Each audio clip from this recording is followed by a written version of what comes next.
Oh, I see. Okay. Thank you so much. I think I know what was the problem now.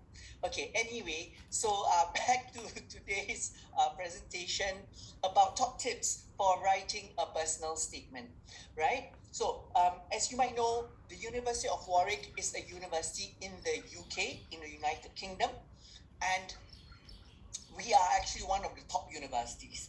And so when it comes to writing the personal statement, which is something that you need to write and submit via the UCAS process in order to be considered for admission, right? And so we are quite demanding on the personal statement.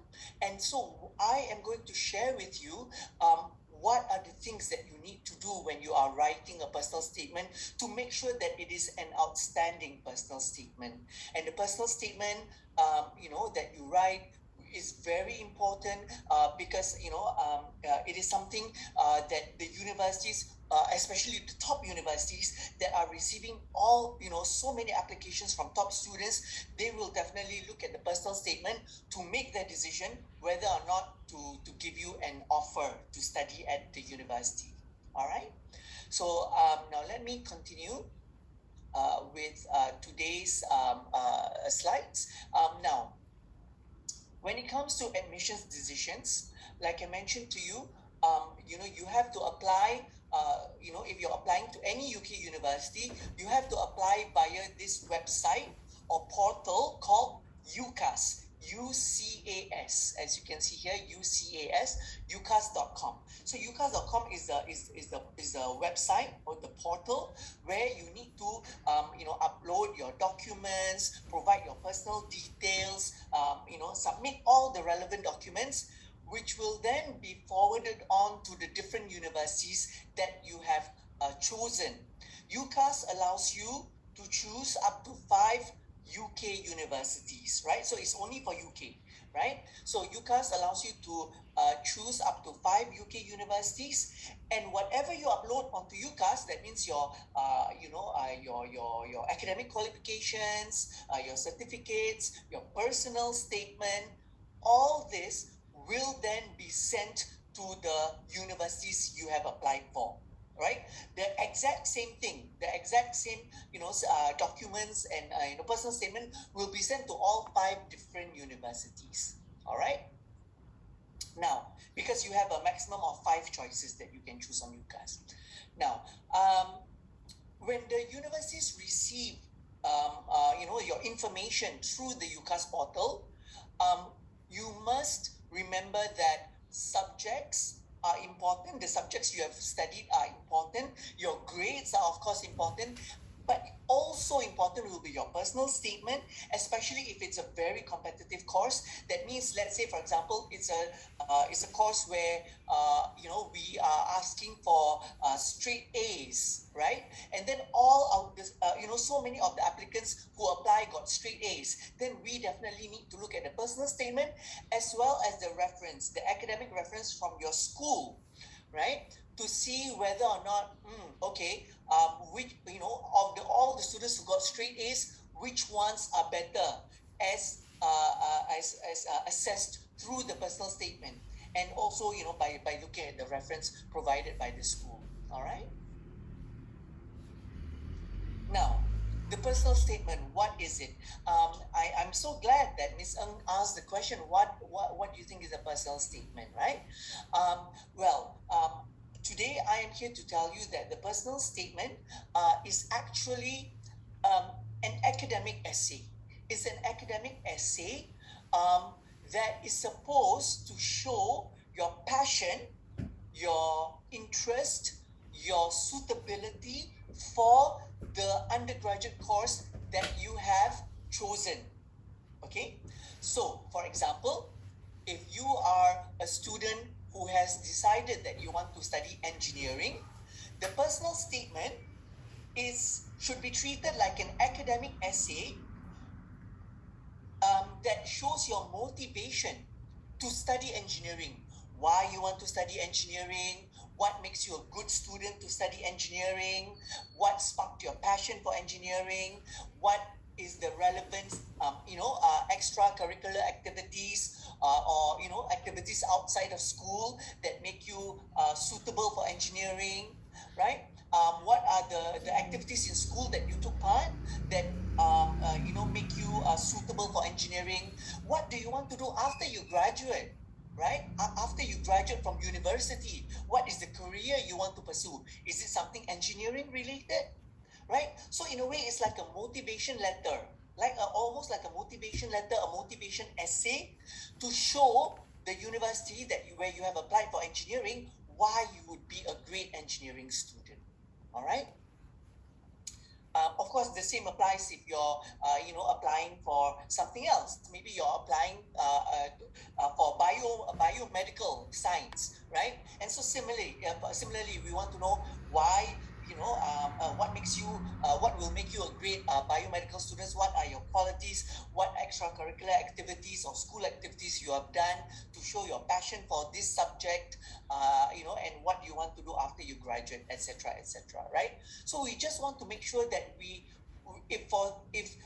for example, what happens is that the admissions team, when they are assessing somebody, for example, the course biochemistry, we want to read a personal statement where we can see that the student is really passionate about biochemistry, right? So think of it that way. It's like a motivational essay about why you want to study the subject. Okay? Now, something that is very important is that you must not write in your personal statement why you want to study at this particular university. For example, if you really love Warwick, for example, right? And you say, and I want to study this at Warwick because blah, blah, blah, blah, blah. Please don't do that, because the same essay will also be sent to your other choices. Maybe you also applied to Manchester. Maybe you also applied to Bristol. Maybe you also applied to Oxford or Cambridge, right? And so the last thing these other universities want to see in your personal statement is, I want to study at Warwick because, okay? So please remember, don't mention any university names, because the same personal statement will be going out to different universities, okay? Now, for the personal statement, the first question you might ask is, how long is it? How long is this essay that I must write, this motivational essay? The answer is that it's not very long. It's about 4,000 characters only, or roughly 500 words. Okay, 4,000 characters or roughly 500 words, right? And it should be academic focused. So remember, I told you, if you're interested in engineering, show your passion and just focus on engineering. If it's biochemistry or biomedical science or accounting and finance, whatever it is, focus on this subject that you have chosen. So it should be academic focused on the subject.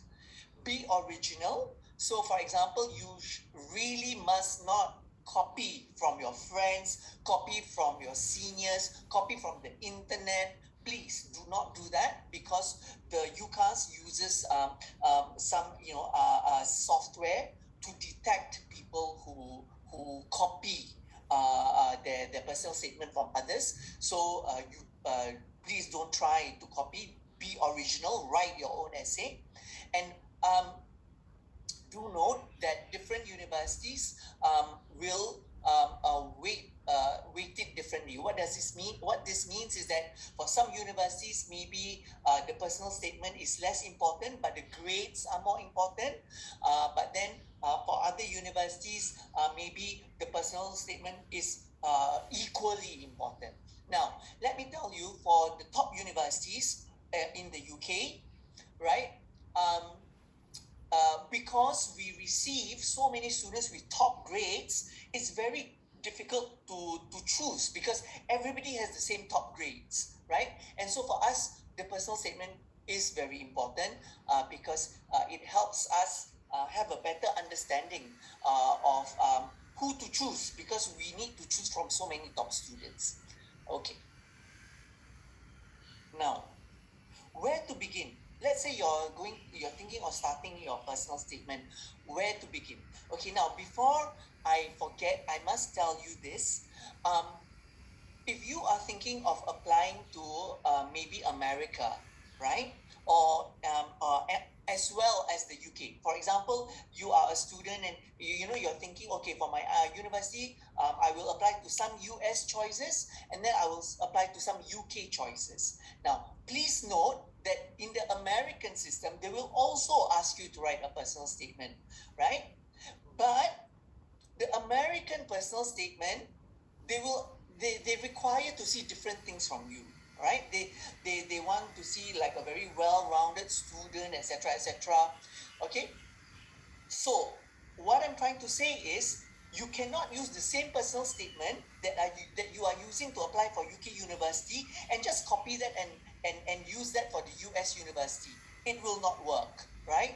Because the US personal statement is looking for different things and the UK personal statement is looking for different things. So you really need to write two different personal statements if you are applying to these two countries, okay? So today's lecture, today's webinar, I am not talking about what is needed for American system, right? That is, I'm not familiar with the American system.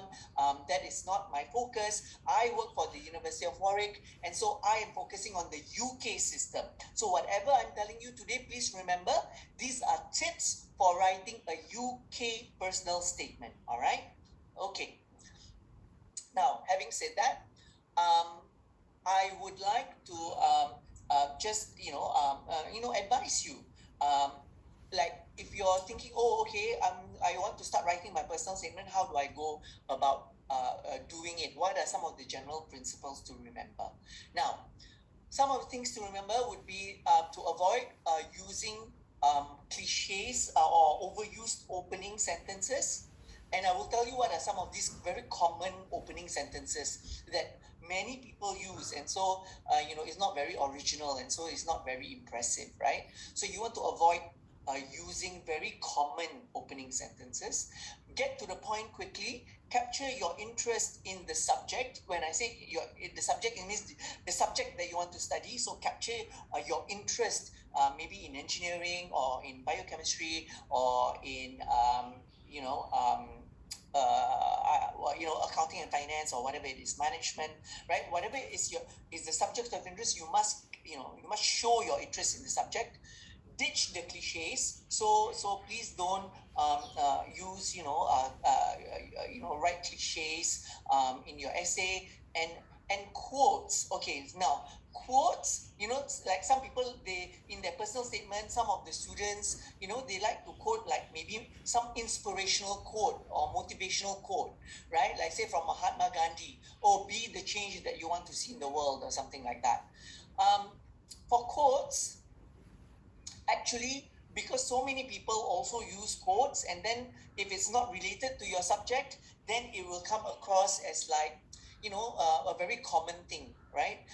A cliche. So I would advise not to use quotes unless the quote is something that you are using to demonstrate a point, to make a point, right? But if it's just like, if you feel like a quote will make your essay like, just like sound a bit better, but actually it's not really related to the content that you are writing, please don't use that quote, okay?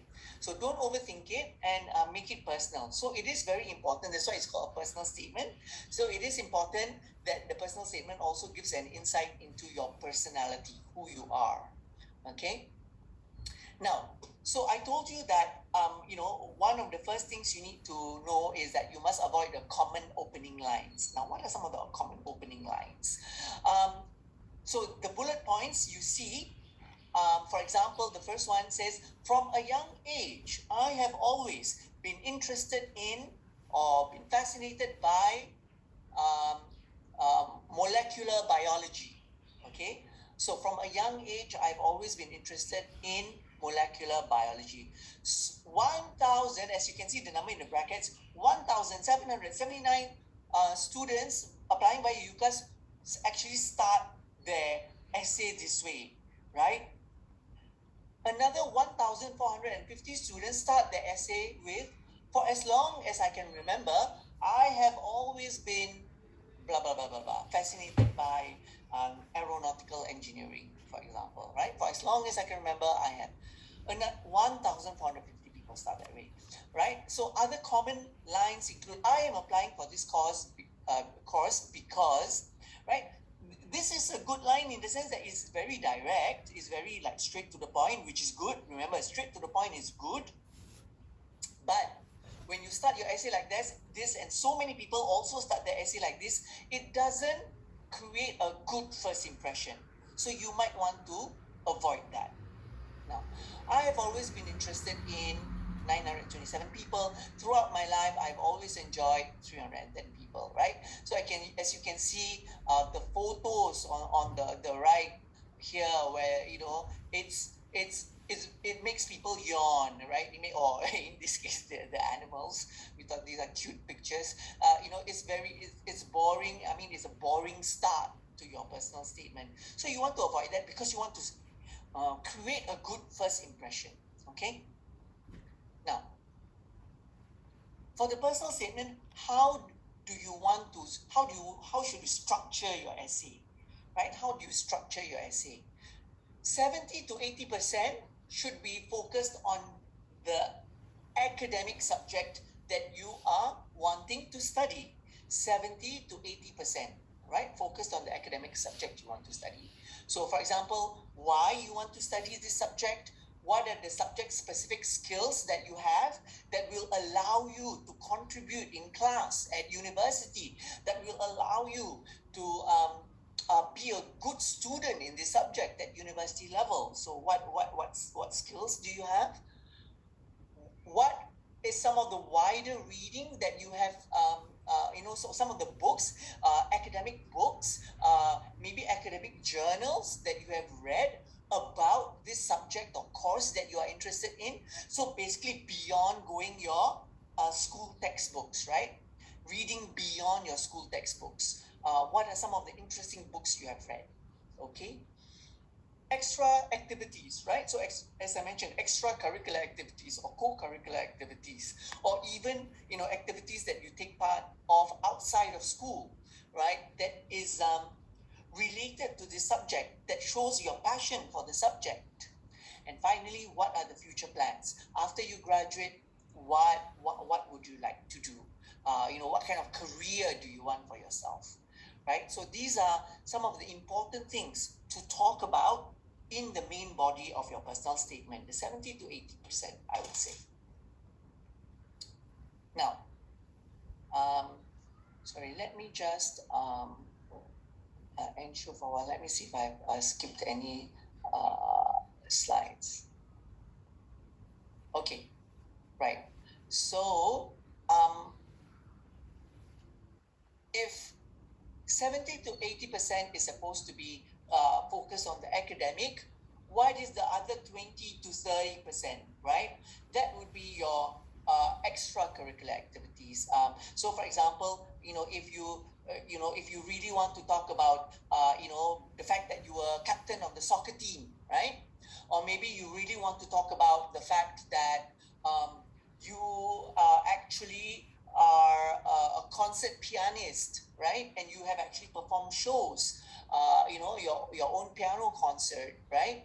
Or things like that. Very important achievements for, your achievements that you feel are very important and also demonstrate your personality. That can be kept to about 20 to 30%, okay? If you want to talk about these things.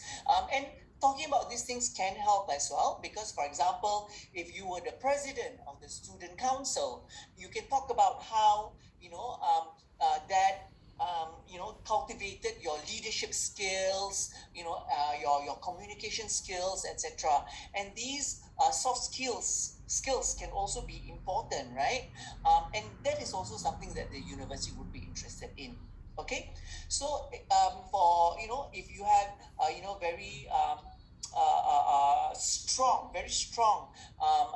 extracurricular achievements that you want to talk about that are not related to the subject. Remember, that are not related to the subject. For example, being a captain of the soccer team, and then your achievements in the area. Then please keep it to a maximum 20 to 30% and not more than that. Okay. if it's not related to the course, to the academic course. Okay. Now, something that you need to remember when writing a personal statement is the ABC rule. Now, what is the ABC rule? Now, A stands for action, okay? When you are writing your personal statement, you must have action. B stands for benefit. So that means you need to, and you need to show the benefit, and C stands for the course, which is the course you are applying for. Okay, now let me explain a little bit more. Now, A for action. Action includes examples of what you have done, things you have experienced. So for example, maybe an internship, right, is what you have done, what you have experienced, or something that you have read, that is also an action, right? Something that you have read that helped you decide on your choice of degree and boosted your knowledge of the subject. So these are all the action things, right? So you went for an internship, you won this award, you studied, an extra, outside of school, something, that is not taught in your school but related to the subject. All these are actions, right? So the first thing you need to start with is the action. And then after that, you need to talk about the benefit. Now, the benefit is by doing this action or by doing these things or having experienced something, what did you learn from that experience? What did you learn from that action? Or what did you gain from it? What skills did you gain from it? How did you develop and grow as a person? All these are the benefits, okay? In the case of a book or an article that you read, maybe you want to give an opinion about the book. What did you think? Or by reading the book, did it inspire you and give you some fresh ideas about the subject that you're passionate about, right? So that's the benefit. Finally, course, and that means just to make sure that you choose actions and benefits that would be relevant to your course, right? That would be related or relevant to your course. Okay, now the ABC rule applied. Let's look now at real life UCAS personal statement. Okay, this is like a real life personal statement from the past. This was written by a UK person. It's not written by a Malaysian student. It's written by a UK student, right? And so that's why some of the examples they will give is more relevant to the UK and Europe. Okay, but let's read it. Okay, now in terms of action, my curiosity in current affairs was awakened at the last general election. The vast media coverage caught my attention, and I have since become increasingly interested in all areas of the subject. Okay, this person, by the way, this person applied for political science, okay, politics, to study politics. Okay, given this background, taking politics at A level was a natural choice. I've given a presentation on the European Union closed list voting system and participated in discussions, blah, blah, blah, blah. Okay, my interest in politics have been reinforced through reading political comment in newspapers and in the journal Politics Review. I have taken the opportunity to attend public lectures by prominent academics such as Anthony Giddens. Last June, I arranged an interesting and worthwhile week of work experience in Whitehall. Whitehall is like the civil service of the UK, right? The civil service of the UK. And last May, I visited the House of Commons to see Prime Minister's questions. Now, because we just took certain statements, right, from the personal statement. So this is not the full personal statement. But what I wanted to focus on were all the different actions that was chosen by the student, right? When we talk about actions, it wasn't always just, oh, I read this book, and then I read another book, and then I read another book. Or it wasn't just, I did this extracurricular activity, and then another extracurricular activity, and then another extracurricular activity. No, the action was quite varied, right?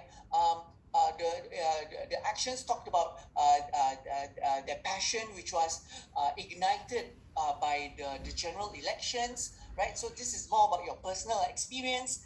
And then Another one was about doing a presentation on the European Union. And then another one was about reading about, politics in the newspapers and in academic journals.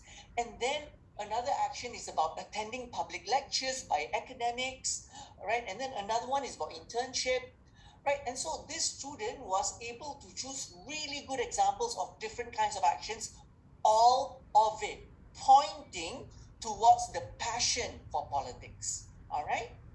Okay, so I just wanted to give you some ideas of the kind of actions that you can talk about in your personal statement. Let me see.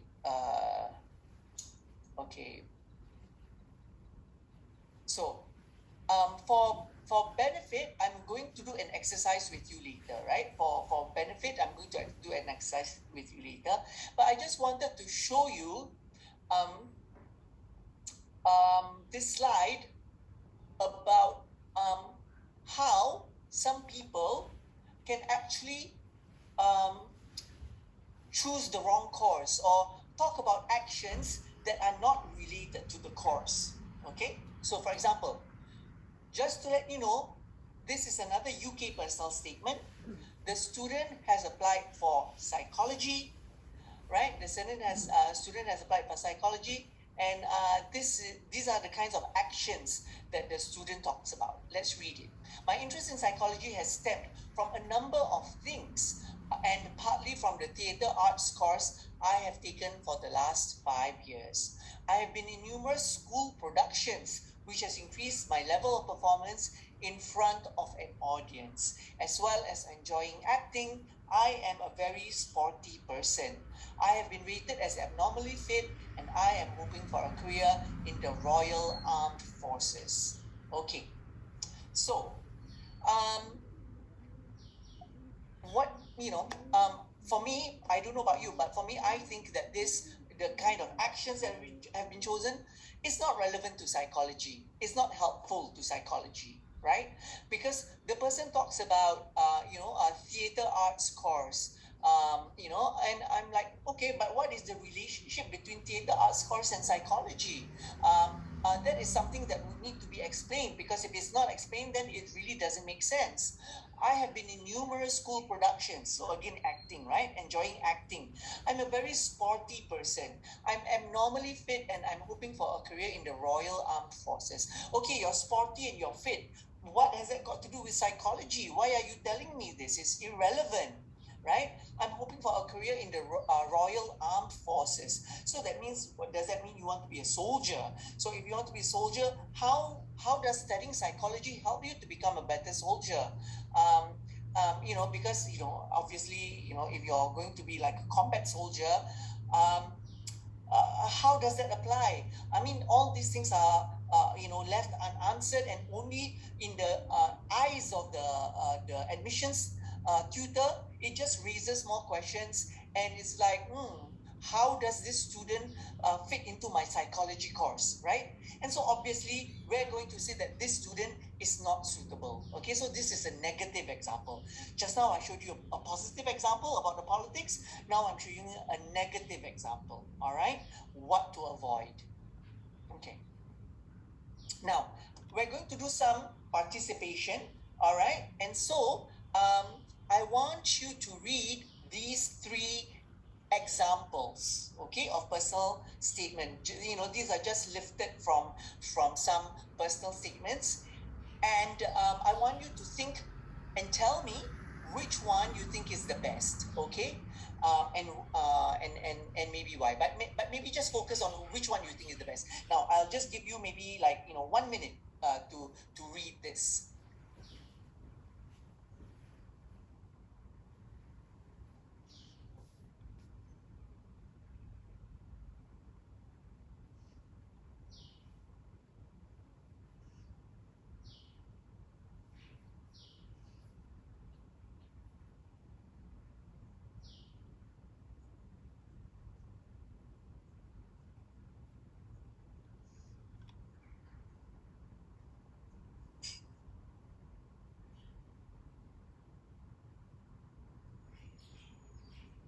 Okay, so I hope you've had the opportunity to read it. Now, let me tell you that this student has applied for economics, to study economics, okay?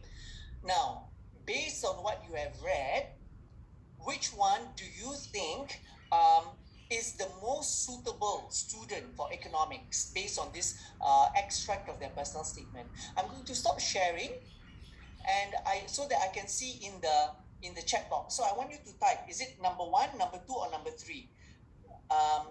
Can you please type into the chat box? Okay, so number 3, okay, because there's analytical skills. Okay, right, interesting. Right, okay, a lot of people say 3, right? Okay, so now let's take a look. Again, I'm going to share my screen again. And let's read number 3. Chess has developed my analytical skills and has trained me to cope with high pressure situations. Okay, for economics. I agree that it is good because, analytical skills are very important.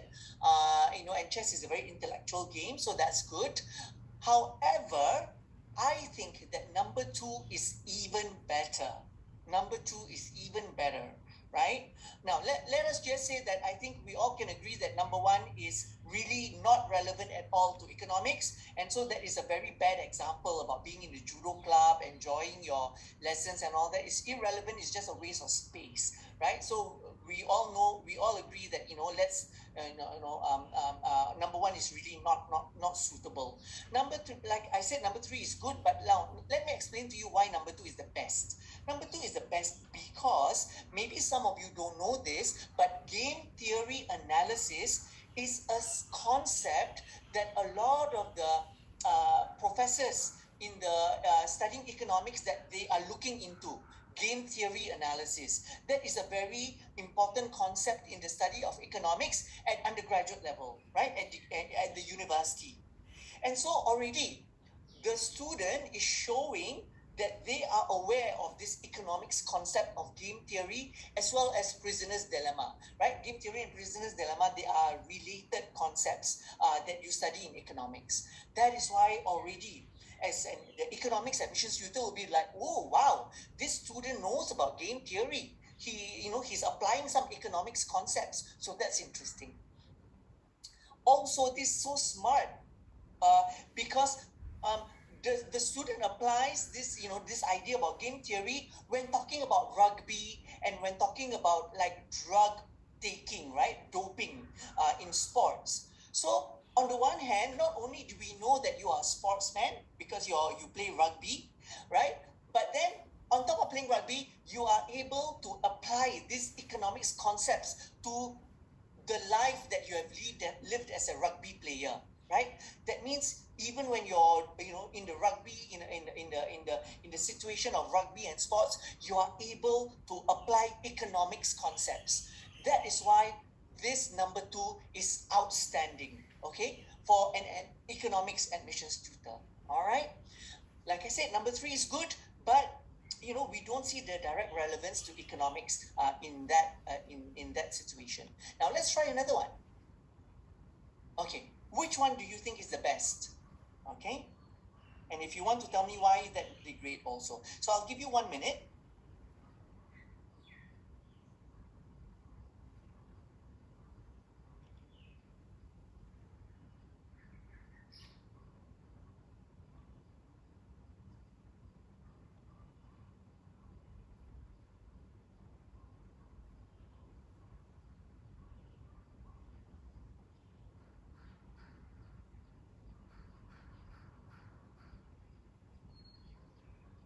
All right, okay, so can I see, is it number 1 or number 2? Can you start typing into the chat box? Which one do you think is better, number 1 or number 2? Now, okay, quite a lot say number 1, but I see 1 or 2 saying number 2 is better, right? Can we see a little bit more? Can I have some more responses from the students out there? Because there are quite a lot of you. Number 1, okay. Right, okay, number 2. Okay, so it's quite divided, right? So some people say number 1, some people say number 2. Now let's see what we think at the University of Warwick. I'm going to share my screen. Okay, now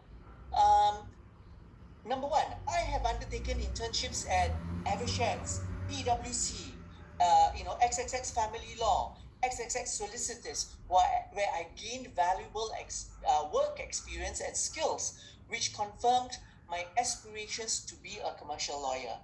This is good. This is good because it shows the different internship experiences and talked about the benefits, which is gain valuable work experience and skills. However, it is not as good as number two, because in number one, it's a bit of name dropping. Oh, I did this, so many different names, right? However, it doesn't go into in-depth detail about the different experiences and what was how the person benefited from the different experiences, except to say a very general gain valuable work experience. Now, let's look at number two and why is it better. Now, in number two, the person talked about being involved in busy law firms, okay, as well as, so obviously the person is talking about an internship also, right, involved in law firms. Now, as well as administrative tasks, I was able to research areas of the law for clients. Oh, okay, did some research, interesting. So that's another action, right? Doing administrative tasks and also doing research in areas of law. In researching conveyance laws, I enjoyed the opportunity to apply the law in logical ways to various situations. Now, for this one, it is better because it gives me very concrete details, right? For example, doing research. So not just telling me, oh, I did internship at A, B, C, D, E. No, this one is just, okay, I was at this internship and I did research in areas of law for clients. Now, in researching conveyance laws, again, that is a very nice detail. Conveyance laws, because it's very easy to speak in very general terms, right? I want to study law because of this, that, and the other, passionate about law, blah blah blah. But then when you give some details like conveyance laws, the academic tutor will say, oh wow, this person knows a little bit about law. This person is able to talk a bit more in depth about law. For example, he knows about the concept of conveyance law, right? So this kinds of little detail really makes your personal statement more richer, right? More interesting. I enjoyed the opportunity to apply the law in logical ways to various situations. Another action, right? So this internship allowed him to apply the law in logical ways. Okay. So I hope that gives you an idea why work experience two, why this extract number two is better than number one, because of the rich details that are provided and makes the personal statement more interesting. Okay, let's do another one. Okay, rather than do that one, I want to do this one, okay? I want you to read and I want you to think, how can we improve this personal statement for mechanical engineering, right? How can we improve this personal statement for mechanical engineering?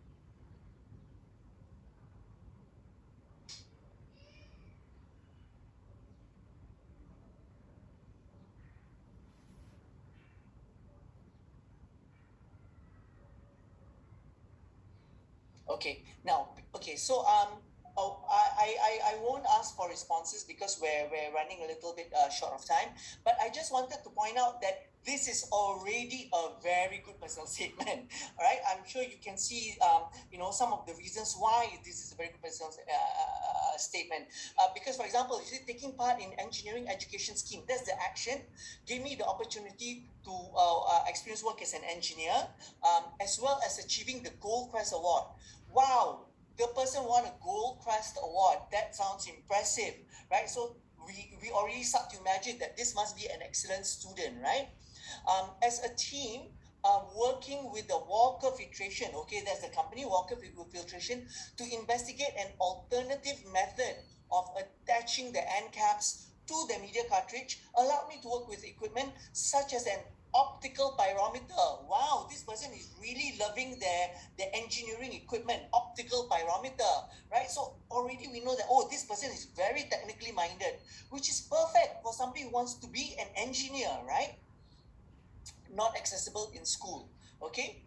From the residential held at Newcastle University, a vital aspect I took away from this experience was carrying out experiments. Okay, another action, carried out experiments, which is of course very important when you are an engineer, right? Because you will be working in labs and all that. After vigorous researching, research is also always very good in a university. We love people who love research and planning process. Now, working on a practical stream allowed me to understand the importance of project management, teamwork, and commitment. Okay, skills that cannot be gained solely through A-levels. Project management, teamwork, commitment, these are soft skills. These can be transferred, across disciplines. Again, very good, right? So not just good at engineering and technical stuff, but also as the soft skills like project management, teamwork, commitment.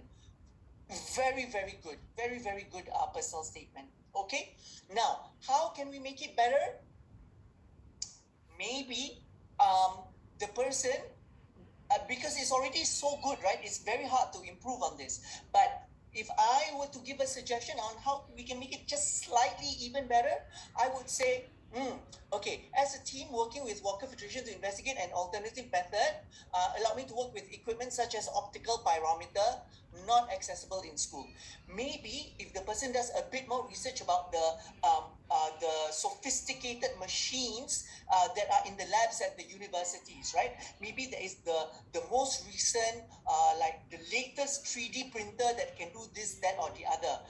Okay, so you can add something like, when I go to the university, I hope to be able to work with even more advanced machines that can be found in universities, such as this kind of machine, that kind of machine. Or I hope that when I go to the university to discover, the latest techniques in blah, blah, blah, blah, blah, right?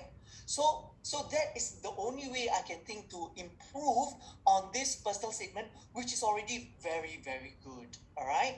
Okay, so I wanted to give you that example. So now I'm going to give you some overall tips. Please do keep your personal statement simple and direct.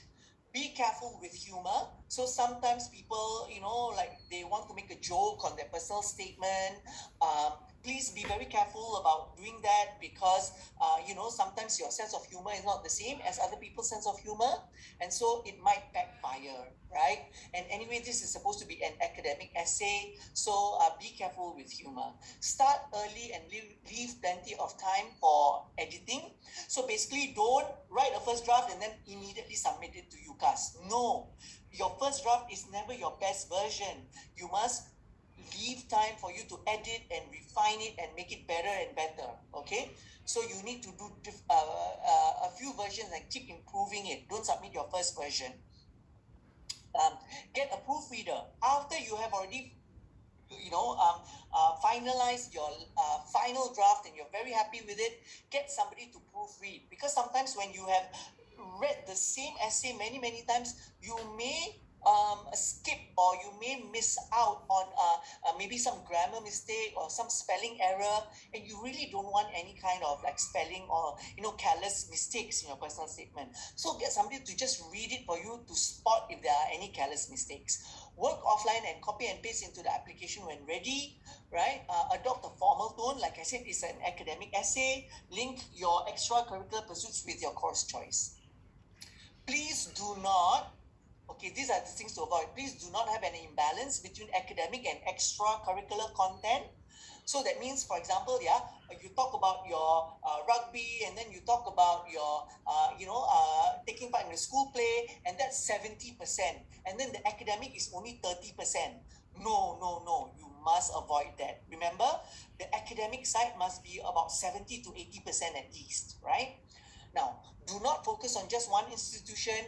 Don't make general claims. Be specific. So remember what I told you just now about one of the personal statements? It was very general. Oh, I gained some analytical skills or whatever, without giving some details. So when you give details like conveyance law or this machine, the name of the machine, right, in the engineering one that we saw, right, when you give this kind of details, it really makes your personal statement very concrete and very believable, right? Because you have the details, the important details, right? Now, do not waffle and plan a structure to avoid repeating information.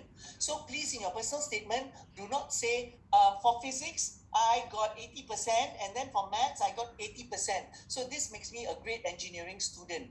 Do not tell us you got 80% for physics and 80% for maths, because we can already see it in your results, because you also have to submit your academic results, right, for UCAS. So don't repeat information. 500 words is very little, right? I mean, the about 500 words for the personal statement is very little. So in that short space, you really need to impress the admissions officer. So please do not waste that space, right? Do not write things that we already know from your other documents, okay? Don't be pretentious or over ambitious. Do not plagiarize. Do not copy from anyone. Do not use inappropriate email addresses. Maybe some of you created your email address when you were 11 and you said, your email address was cutiepie@gmail.com, right? So it might have been okay when you're 11, but when you're applying for a university, you will need a more professional sounding Gmail address, all right, or email address. So please do not use inappropriate email addresses. And of course, avoid careless mistakes in English and spelling errors. Okay, so that I come to the end of my presentation on personal statement. So in the remaining time, what I want to do is talk about the University of Warwick, just introduce you to the University of Warwick. We are, like I said, a university in the UK, one of the top universities in the UK, and we are located very close to London. In fact, we are only a 1-hour train ride away from London, and we are actually located in the center of England, right? We have 28,000 students with more than 40% international students. So about 55-60% of our students are UK students, but 40% are international students. So when you come to Warwick, you'll find that you'll be able to make friends from all over the world. You'll be able to make friends from Brazil, from Dubai, from China, from India, of course, from America, right? You'll make friends from all over the world because we're such an international university. Okay. Now, don't worry, this is not what Warwick looks like now. This was the campus in 1965. And through close links with business and industry, because Warwick, we work very closely with business and industry, we have managed to really invest in our campus, and this is what we look like now. This is what campus looks like now. The brown color buildings at the bottom is some of the campus accommodation, because we are a campus university. And so all this area that you see here, all this is University of Warwick campus, okay? With the accommodation surrounding the central campus. Central campus is this large cluster of white buildings that you see here. And, this includes, like, of course, all the different facilities and lecture theaters and classrooms. Okay, everything is within walking distance. It's a very safe environment. The UK is generally a very safe place for you to go. And there's a real sense of community. On Warwick campus, for example, there are 24/7 security patrols to keep campus safe. All right. Now, I told you that Warwick is a top UK university. This is the proof. We have been ranked in the top 10 for some subjects such as accounting and finance, creative writing, economics, philosophy. We are number 6 in engineering. So some of you might be wondering, oh, what about the science subjects? Well, we're number 6 in engineering. And we are third in Russell Group for overall satisfaction. Some of you may not know what is Russell Group, right? Okay, in case you don't know what is Russell Group, in the US, the top universities, they are called Ivy League. And so Harvard, Stanford, MIT, all these belong to the Ivy League, okay? In America, in Australia, you also have top universities, right? Like you have Melbourne, you have Australian National University, etc. So the top universities also have a group, and they are called the Group of 8. Now, in the UK, the top universities also have a group, and we are called the Russell Group. Okay? Now, within the Russell Group of these top UK universities, Warwick is number 3 for student satisfaction, right? So that means students were very satisfied with their studies. They were satisfied with the feedback that they had. They were satisfied with their experience. They were satisfied with their teachers. They were satisfied, with a lot of different things. And so overall, Warwick is the third university in terms of satisfaction by the students, okay? Now, when our Warwick students graduate, they are also the 6th highest paid graduates in the UK 6 months after graduation. So what this means is that as a Warwick graduate, the companies out there, the industry, they know that you are from a high-ranking university, you are a top caliber student, and they are willing to pay good salaries for you, all right? So that's another outcome that we are very proud of. Okay, in terms of the world ranking, we are number 61 according to the latest QS World University Rankings.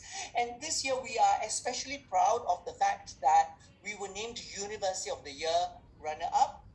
And also, we won the award for University of the Year for teaching quality. So Warwick is not just a great research university where we're doing a lot of amazing research that is changing the world, that is being applied to industry, but also the quality of the teaching itself, right, is of a top-notch quality, and we were given the award University of the Year for teaching quality.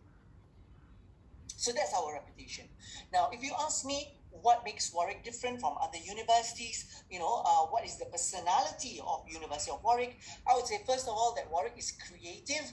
Now, let me give you an example. I have heard of a story where a student did their final year law thesis in the form of a drama script, right? So your final honors year thesis, like a dissertation, it was done in the form of a drama script. And our academics were very happy to accept that dissertation. And and they were very open-minded to students doing projects and doing dissertations in new and different ways. So Warwick is a place where your creativity will be welcome. Okay. Now, Warwick is also different because we are entrepreneurial. That means we have a very business-minded spirit. Okay, so in terms of entrepreneurship, we practice what we preach. Not only do we have one of the best business schools, but we have also identified 1,500 innovations, filed 750 patents, and created 100 spin-out companies that raised £120 million of venture capital. And out of these companies, 4 have had successful exits, bringing £2 million to the university, right? And Warwick also runs businesses on campus. So, for example, we have a hotel and conferencing facility that is run as a business, a profit-making business, right? So we are very entrepreneurial university. So if you yourself are very entrepreneurial, you might like the spirit of the university. Finally, we are future-oriented. What does it mean by future-oriented? If you are thinking of going to university with a lot of traditions, with a lot of rites and rituals, where the buildings are all very old and look like Harry Potter, then please do not come to Warwick. Warwick is not the university for you if that kind of traditional university is what you're looking for. However, if you are looking for a modern university, a forward-looking university that will prepare you for the future, Warwick is the place. We are all about the future. We are not about the past, right? Now, let me give you an example. Warwick has invested £275,000 of our own income into establishing a new flexible esports center. An esports center, yes, gaming, right? We are investing in a building, in a center that is just for gaming. All right. And some people might say, oh, gaming, isn't that like a waste of time? Isn't that just for, hobby or something like that? Well, at the University of Warwick, we are future oriented, and we know that gaming is going to be another really big industry in the future. That is why we are investing in it. In 2021, we won the title of UK Esports University of the Year for the third year running. Actually, I should have updated this slide because 3 weeks ago, we won that same title, UK Esports University of the Year again in 2022, which means we've won it 4 years in a row, right? And so Warwick Esports is very strong, and this is just one example of how we are future-oriented. Now, in terms of our campus, everything is within easy reach. It's like a small little town. Everything you need, you'll be able to find on campus. And these are some of the photos of campus. This is Warwick in spring, where it's very beautiful and green. This is Warwick in winter, where there's lots of snow on the ground. So some of you, if you've never experienced winter before, this would be your great experience for you when you go to study in the UK. Now, this is the piazza where a lot of the students gather and hang out for lunch, etc.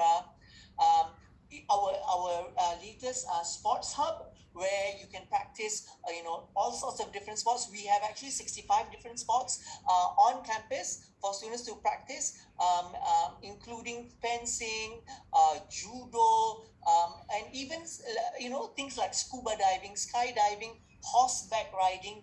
We have all these different sports, really wide variety, not just tennis, badminton, and soccer, right?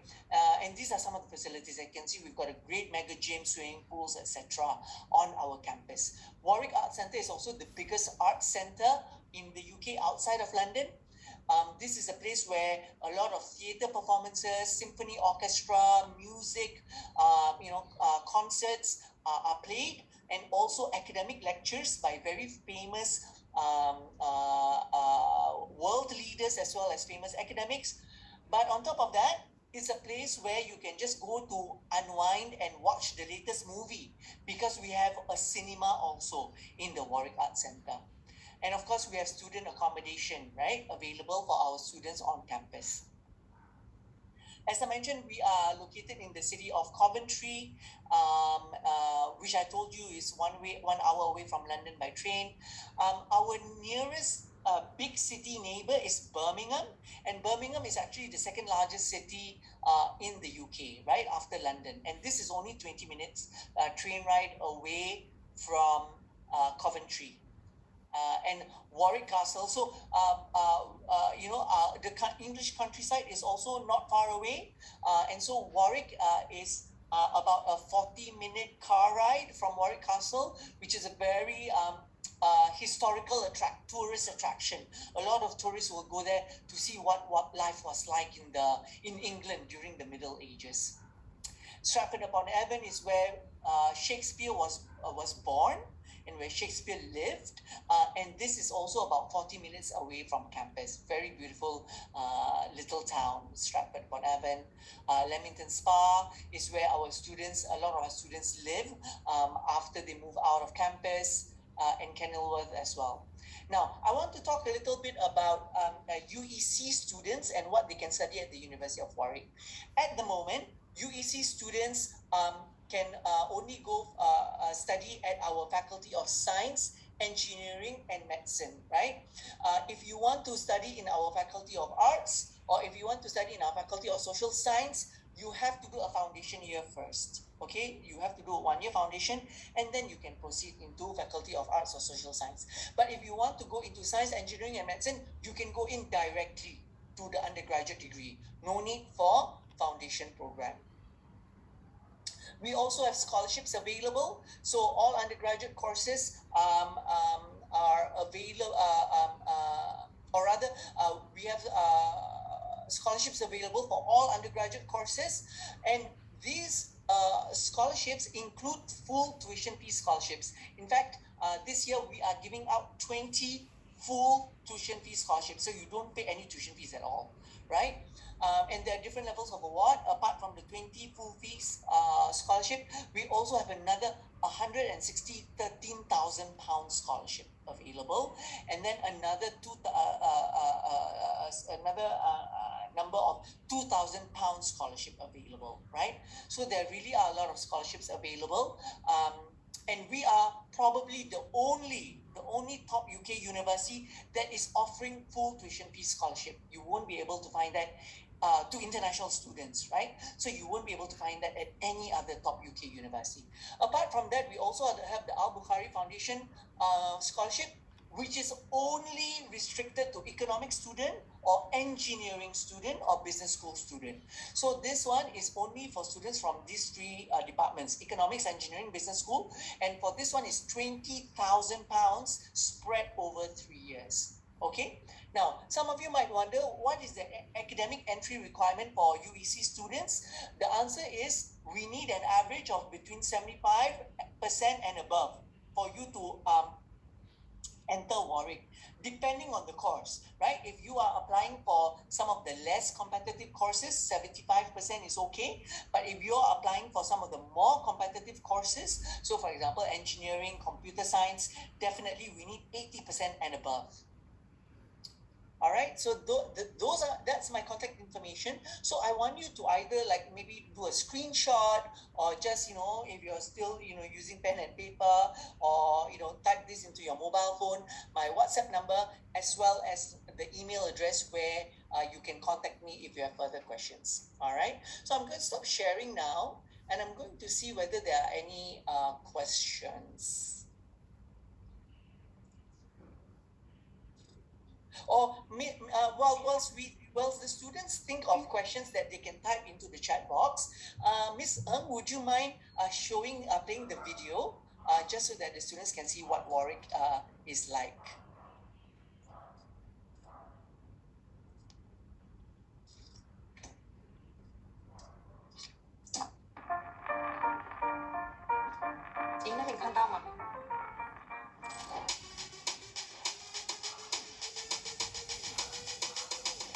We're at a critical point in history. You've reached a pivotal point in your life. This is the point.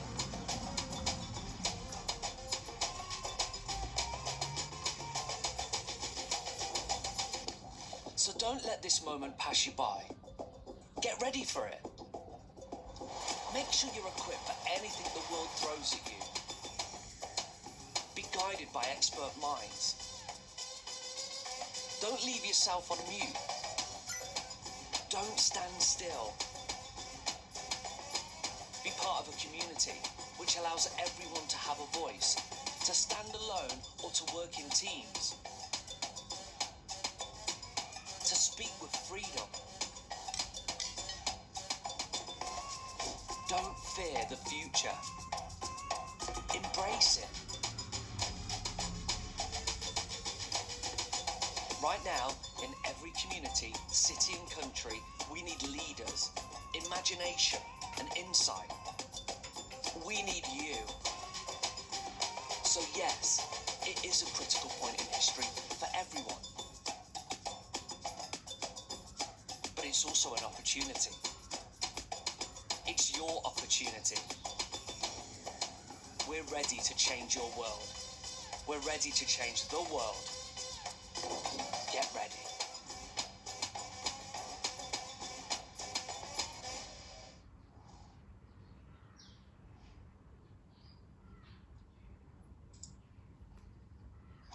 All right, wonderful. Okay. So actually, I see one question from a student that has been sent to me via direct message, via DM. The student says, "Teacher, may I know how to start the personal statement is the best? Is it the example that Sir shared just now is considered the best?" Right? Okay. What is the best way to start a personal statement? Basically, there is no one way to start the personal statement. What I mentioned just now is to avoid is the common sentences, right? And I showed you already what are the common sentences. Since this time I'm young, I've always wanted to, or something like that, right? So I already showed you some of the common ways that people start the personal statement, and those are the things to avoid, because there's a very the sentences that are very often used to start a personal statement. So that it doesn't create a good first impression. How you should start your personal statement is in your own individual way. Is there a particular problem that you see that you want to solve? Is there basically just think of a sort of like a unique way. Just try to start your personal statement in a way that is unique, that doesn't sort of like use some of the common sentences that I already showed you. Okay. Yeah, so I hope that helps.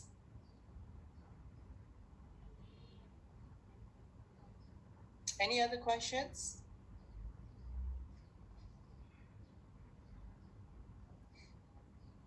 If no, because we have due to the time restriction, yeah, we might need to end the meeting now. All right. There are no students who would like to ask questions. Okay. So, Mr. Iram, is there any? Oh yeah, I saw students raise his hand or her hand. Okay. Yes, You it is. are Go ahead. allowed- yeah, you're allowed to turn on your mic. Mike.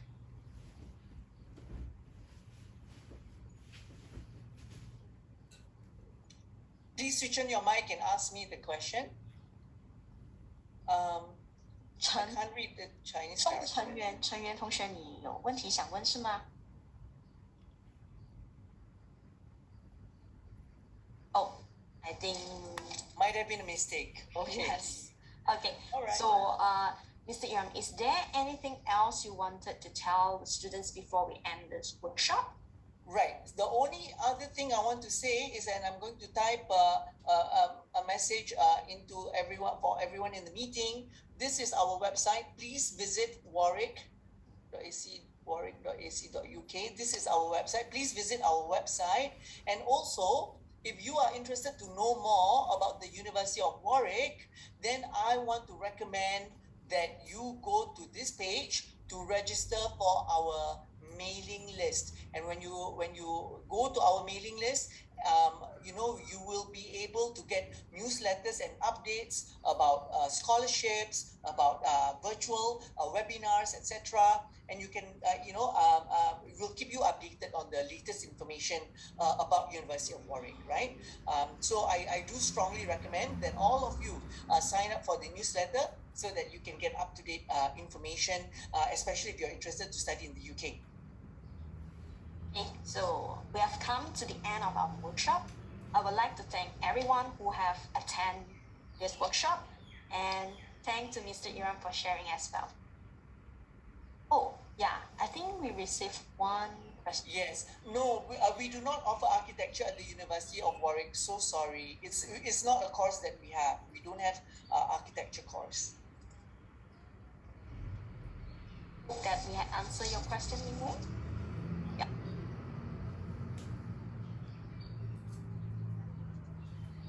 If not, you can leave the Zoom meeting. All right. Thank you, everyone.